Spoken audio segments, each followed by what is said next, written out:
दोस्तों, कई सालों से साइंसदान ऐसे सितारों को ढूंढने की कोशिश कर रहे हैं जो बिल्कुल हमारी ज़मीन जैसे हों।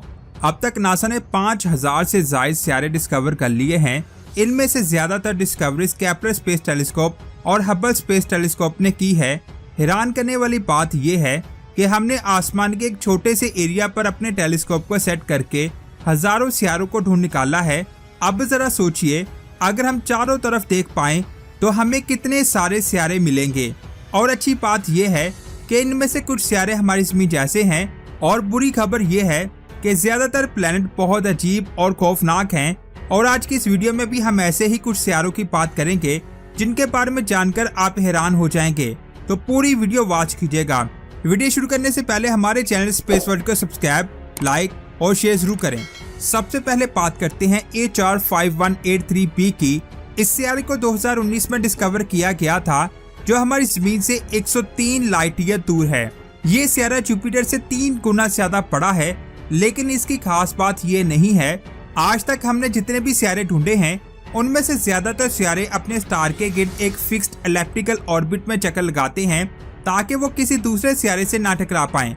लेकिन ये सितारा एक बहुत ही अजीब ऑर्बिट में अपने स्टार का चक्कर लगाता है। सबसे पहले वो अपने सोलर सिस्टम के आखिरी किनारे पर चला जाता है, फिर कुछ सालों बाद वो सितारा अपने सोलर सिस्टम के सेंटर में यानी अपने स्टार के पास आ जाता है। उसके बाद वो अपने स्टार से कई मिलियन किलोमीटर दूर चला जाता है। इसके इस अजीब से ऑर्बिट की वजह से इसका नाम दी व्हिप्लैश प्लैनेट रखा गया है। कई साइंसदान इसे बॉलिंग बॉल की तरह भी मानते हैं, जिसकी वजह से आने वाले वक्त में इस सोलर सिस्टम में कोई और सितारा नहीं रह पाएगा, क्योंकि ये किसी भी वक्त किसी भी सितारे से टकराकर उसे तबाह कर सकता है। और ये अपने सोलर सिस्टम के लिए हर वक्त खतरा बना रहता है। और इसी वजह से साइंसदानों ने इसे कायनात के खौफनाक सितारों की लिस्ट में शामिल किया है। इसके बाद बात करते हैं 55 कैंकरी ई की। दोस्तों, ये सितारा बहुत ज्यादा यूनिक है क्योंकि इसकी सरफेस टाइमर से बनी हुई है। ये सितारा हमारी जमीन से 40 लाइट ईयर दूर है। इसकी एक खास बात यह भी है कि ये जिस स्टार को ऑर्बिट करता है वो बिल्कुल हमारे सूरज जैसा है, और ये पहला सुपर अर्थ सितारा है जो हमारे सूरज जैसे स्टार को ऑर्बिट करता है। इसका रेडियस हमारी जमीन से 2 गुना ज्यादा बड़ा है, और इसका मास हमारी जमीन से 8 गुना ज्यादा है। साइंसदानों के मुताबिक इस सितारे पर बहुत ज्यादा कार्बन मौजूद है। इसके अलावा यहाँ बहुत ज्यादा प्रेशर भी है, और प्रेशर के साथ साथ यहाँ टेम्परेचर भी बहुत ज्यादा है, और ये तीनों चीजें मिलकर डायमंड्स बनाती हैं। इसीलिए साइंसदान का कहना है कि इसका इंटीरियर डायमंड्स का बना हुआ है। लेकिन बहुत सारे साइंसदान ऐसे भी हैं जो इस थ्योरी पर यकीन नहीं रखते।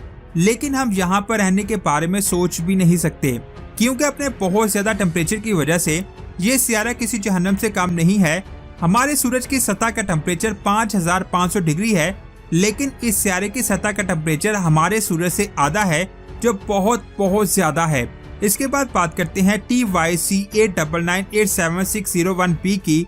इस सितारे को अभी कुछ दिन पहले ही डिस्कवर किया गया है, जिसे किसी भी टेलीस्कोप की मदद से जमीन से आसानी से देखा जा सकता है।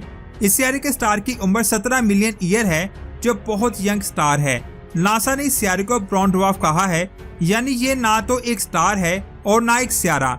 ब्राउन ड्वार्फ ऐसी पुरस्कार दुनिया होती है जिनका साइज जुपिटर से बड़ा होता है, इसीलिए ये सितारा तो नहीं हो सकता, लेकिन ये इतना भी ज्यादा बड़ा नहीं है कि एक स्टार बन सके।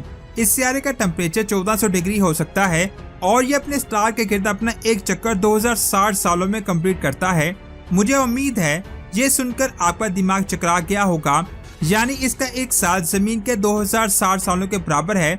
जरा सोचिए, अगर आप इस सितारे पर पैदा हुए होते तो आप कभी भी अपनी बर्थडे सेलिब्रेट नहीं कर पाते, जो बहुत ज्यादा अजीब बात है। अब बात करते हैं हमारे सोलर सिस्टम में छुपे 9वें सितारे की। 1781 में विलियम हर्शल ने टेलीस्कोप की मदद से यूरेनस को डिस्कवर किया था, जिसके बाद ये समझा जाता रहा कि यूरेनस ही हमारे सोलर सिस्टम का आखिरी सितारा है। लेकिन 1921 में अलेक्सिस पावर ने यूरेनस के ऑर्बिट के लिए एक थ्योरेटिकल टेबल पब्लिश किया। उसके बाद जब टेलीस्कोप की मदद से यूरेनस के ऑर्बिट को स्टडी किया गया, तो पब्लिश किया गया टेबल और स्टडी किए गए ऑर्बिट से हासिल होने वाले कैलकुलेशन में बहुत ज्यादा फर्क था, जिसकी वजह से अलेक्सिस पावर का दिमाग घूम गया। उसने कहा कि हमारे सोलर सिस्टम में एक बहुत बड़ा ऑब्जेक्ट मौजूद है, जिसकी ग्रेविटी का असर यूरेनस के ऑर्बिट पर हो रहा है। पूरी दुनिया के साइंसदान सोच में पड़ गए कि आखिर ये चीज है क्या। उसके बाद 1846 में अर्बन लवेरियन ने मैथमेटिकली कैलकुलेशन के जरिए इस सियारे को ढूंढा। इसी वजह से कई साइंसदान मानते हैं कि हमारे सोलर सिस्टम में प्लूटो से आगे एक सियारा मौजूद है जिसकी ग्रेविटी के असर को देखा जा सकता है।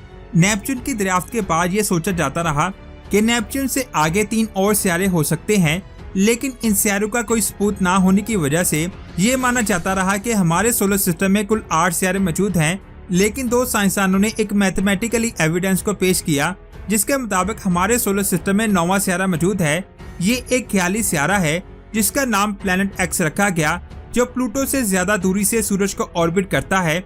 इसी वजह से इस न्यू सियारे को ट्रांस प्लूटो कहा जाता है। इन दोनों साइंसदानों के मुताबिक इस सियारे का मास हमारी ज़मीन के मास से 10 गुना ज्यादा है।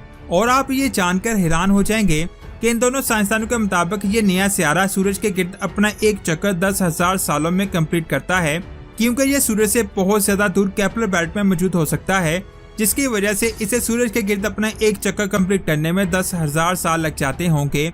कैलिफोर्निया के साइंसदानों ने इस ख्याली सियारे के कंसेप्ट को टेस्ट किया। उनके मुताबिक ये सियारा पॉसिबल हो सकता है जो प्लूटो से आगे है। इसी सियारे की मौजूदगी को जानने के लिए साइंसदानों ने एक मॉडल तैयार किया जिसके मुताबिक ये सियारा पॉसिबल हो सकता है। 2016 में इन दोनों साइंसदानों ने बताया कि आज से 3 मिलियन साल पहले ये सियारा जुपिटर की पावरफुल ग्रेविटी की वजह से क्यूपर बेल्ट में पहुंच गया। क्यूपर बेल्ट नेपच्यून से आगे 30 एस्ट्रोनॉमिकल यूनिट से लेकर 50 एस्ट्रोनॉमिकल यूनिट तक फैली हुई है, जिसमें कई ड्वार्फ सियारे और एस्टेरॉयड मौजूद हैं। लेकिन सूरज से इतना ज्यादा दूर होने की वजह से इन ऑब्जेक्ट्स को देख पाना बहुत ज्यादा मुश्किल है। इसी वजह से ये सियारा इंसानी आंख से बचा हुआ है। साइंसदानों के मुताबिक जिस तरह यूरेनस के ऑर्बिट पर नेपच्यून की ग्रेविटी इफेक्ट करती है, उसी तरह नेपच्यून के ऑर्बिट पर भी किसी चीज की ग्रेविटी इफेक्ट करती है। लेकिन नेपच्यून से आगे तो प्लूटो है। कई साइंसदानों के मुताबिक प्लूटो का मास और साइज बहुत कम है, जिसकी वजह से उसकी ग्रेविटी का असर इतने बड़े नेपच्यून पर नहीं हो सकता। ये कोई और चीज है। साइंसदानों के मुताबिक ये सियारा प्लैनेट एक्स ही हो सकता है। इसके सबूत हमें क्यूपर बेल्ट से मिलते हैं, क्योंकि क्यूपर बेल्ट में ऐसी बहुत सारी चीजें छुपी हुई हैं जिनके बारे में हम आज तक नहीं जान पाए। साइंसदानों के मुताबिक ये सियारा एक आइस जॉइंट हो सकता है जिसकी सरफेस का टेम्परेचर -256 डिग्री हो सकता है। इसकी अभी हमारे पास कोई भी तस्वीर नहीं है।